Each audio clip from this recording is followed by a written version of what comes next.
we're back at the standstill again. We have a new administration. We have a new chief executive for Hawaii County, and we have an agency that was created by a previous administration. We have the land board that recognizes that redevelopment authority and the work they've been doing. And so I don't blame the land board for saying, hey, this is something that's been going on for 2 years, and we need to wait for their plan. The problem with that is I'm not sure how we move forward from there. No, yesterday's meeting for the HOA was canceled. The planning department canceled January's meeting.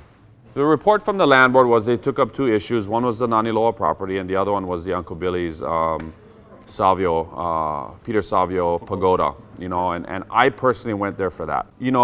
We need to do something about that hotel. Everyone, to include the current owner and the land board, all acknowledge that the useful life of that hotel is 3 to 5 years, and it needs to go.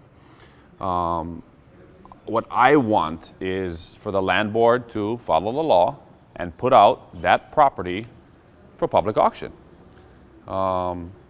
Highest and best bid. The state has a fiduciary obligation to maximize the value of these state lands because those revenue help our community.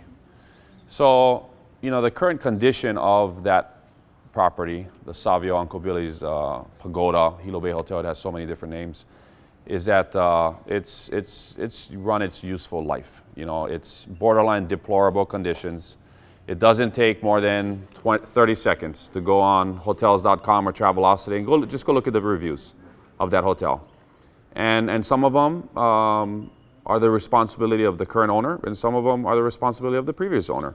But it doesn't matter. When you accept the lease, you accept everything. You accept past, present, and future responsibility. And at the same time, we don't have hotels in East Hawaii. We have the Merrimack Hula Festival coming up in 2 months.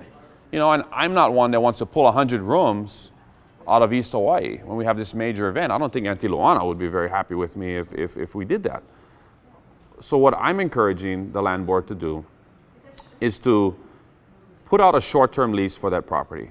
It's a unique situation because you have the Uncle Billy's property, it's close to the shoreline. It's in a special management area, it's in the conservation district. You can't just tear something down like that. There could be asbestos in the building. There's specific environmental rules for tearing down. It's not just like they just tore down the old Hilo Hattie's building in like 3 days. Yeah. If anyone in Hilo knows, Hilo Hattie's is gone. This is different because it's next to the ocean. So it's going to take, a demolition permit. It's going to take 6 months to a year before you can really start tearing down the property. Well, in the meanwhile, let's put it out for a short-term lease. Right now, it's currently on a revocable month-to-month permit to Mr. Savio and his company. Put it out for a short-term lease, increase the rent. Currently pays $2,984 a month to lease that property from the state. Now, do the math on that. I went to book a room there yesterday. It was $94 for a garden room, $100 for an oceanfront room. If Mr. Savio, and there's 147 rooms in that hotel, if he can rent 30 rooms one time in a period of 30 days, he covers his lease. So you can't tell me that he's losing money by being there, but at the same time, he's not investing any money into the property. Now, I don't expect him to invest millions and millions of dollars, but I expect the place to be safe for our residents that stay there and the tourists, the Malahini that come here to visit Hilo. I expect it to be safe. I expect it to be clean. I expect there to be appropriate security during the day and during the night. I expect it to meet basic county fire codes and health requirements.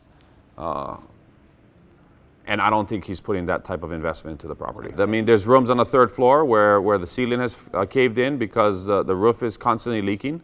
At one time, the elevator wasn't working. The rooms aren't clean. There's a number of problems that are wrong with that hotel. You have the Hilo Hawaiian next door that is, they have a long-term lease, they're redone. You have the Grand Naniloa Hotel next door, and that's being remodeled. If you go to Naniloa today, it's a beautiful hotel. And then you have Uncle Billy sitting here in the middle. And some want to just wait, but I don't like waiting. And I don't think Hilo's economy can wait. I want to bring world-class events back to Hilo. I want to build new communities that are clean and we can thrive in. I want to help our business community. I want to create new industries, or at least create opportunities for new industries. We need to bring, everyone needs to work together, And so I encourage the land board, and I said I'm adamantly against continuing forward with what we've been doing for the last 10 months. And I'm encouraging them to do a short-term lease, but also at the same time encouraging them to rapidly move forward with the demolition process and the permitting process, so they're all working in tandem, and then also prep a long-term lease so we can look at attracting other major hotel companies in America to look at coming to Hilo. Last year, Hilton Hotels sent a letter to the land board last March saying that we've done a market analysis for Hilo and there's room for growth. And that if you put this out to a long-term 55-year lease, we will bid on the property. And they wanted to bring either a Hampton Inn in or some type of Hilton hotel. And that's what we need in Hilo. If we want to attract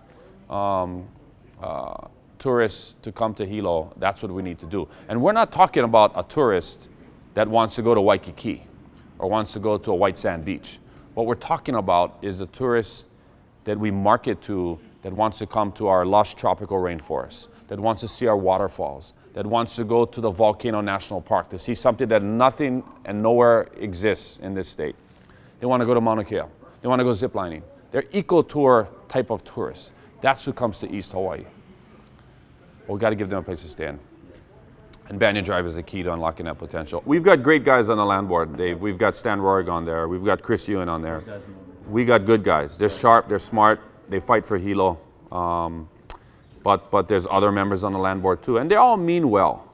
It's just, I feel a little disconnected, 240 miles away from Oahu.